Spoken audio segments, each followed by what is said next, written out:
All right. So continuing from the last video about socks, right? So this company, this is an example of how you expand and create product that you can actually upsell to your current user base. So as an example, right, we have Pepsi. Pepsi owns Mountain Dew and they own Doritos and a bunch of other stuff, right? So they expanded their product offering. So this is a company that started off called Hoop Swag. So this is a guy that basically played basketball and he just saw that everybody had boring socks on his team and so on and so on. So he started creating, he bought a sock printer and started creating like basketball socks, right?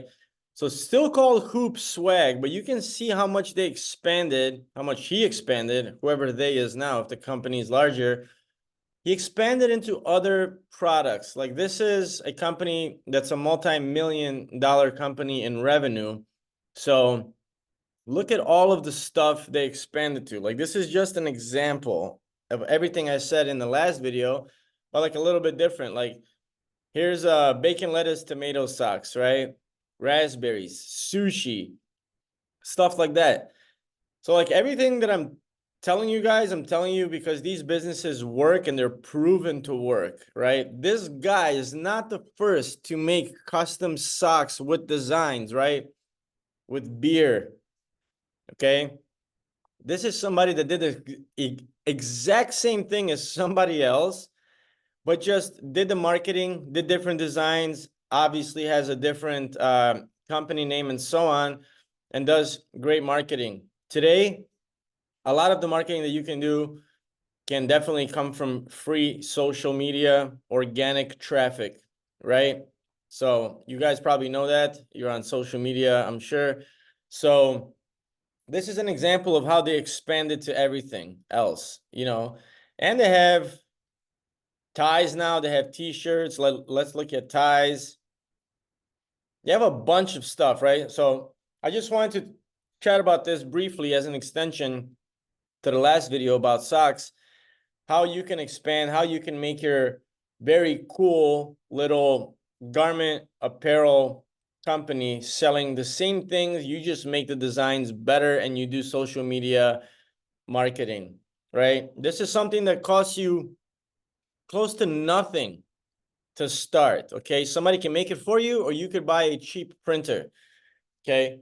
So now let's talk about Tipsy Elves. So Tipsy Elves, if you've seen it on Shark Tank, Tipsy Elves basically made funny Christmas sweaters, okay?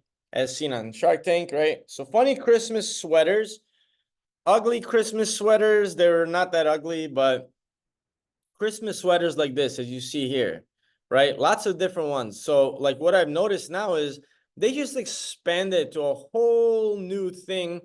Let me see here. Tipsy.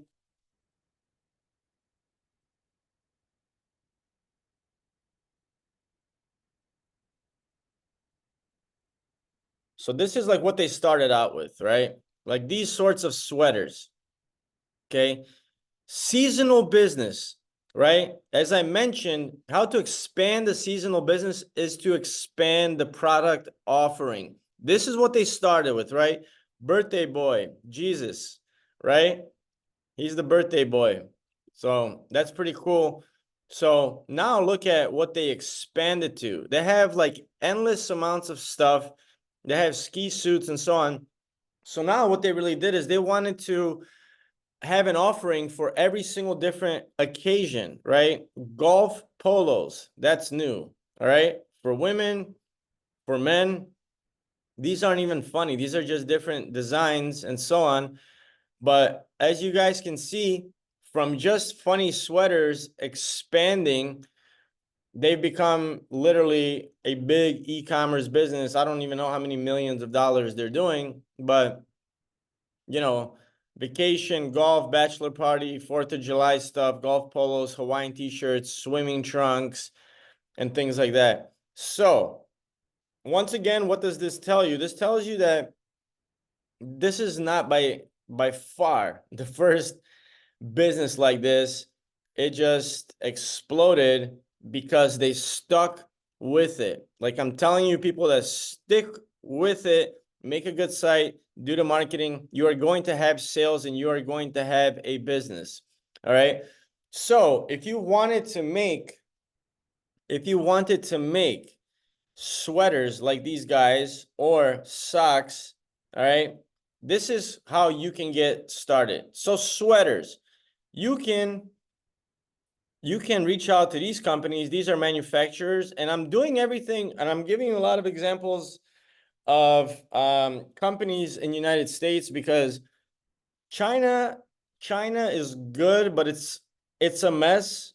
It can be a mess. You can lose a lot of money. I really like when you can talk to somebody anytime you want, somebody that's in your own country and so on. So that's why I kind of stay away from China. You can place one order, they can screw everything up. You can't do anything to them. But these are some examples of companies. Look them up that can get the product made for you. All right. Reach out.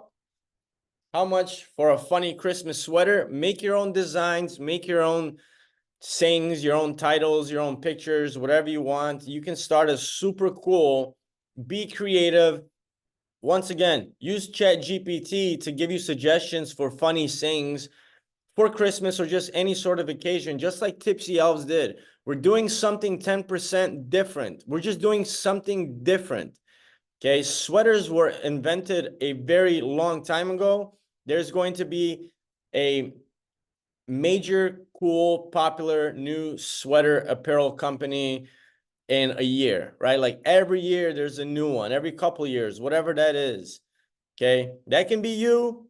You don't have to get filthy rich. You can make very good money having an e-commerce store like this. So these are some companies you can reach out, ask questions. How much for a sweater, design, quality, sizes? How does that work? How do they ship them? Do they do white label and things like that? So this is maybe even how Tipsy Elves started with this company making them sweaters, but they're full service manufacturing custom knit sweaters, right? This is as simple as it gets. This is not rocket science. You don't have to be a brainiac with a 200 IQ, all right? In order to make socks, if you don't want to have a manufacturer, okay, this is where you can buy. These are a couple types of printers you should look into.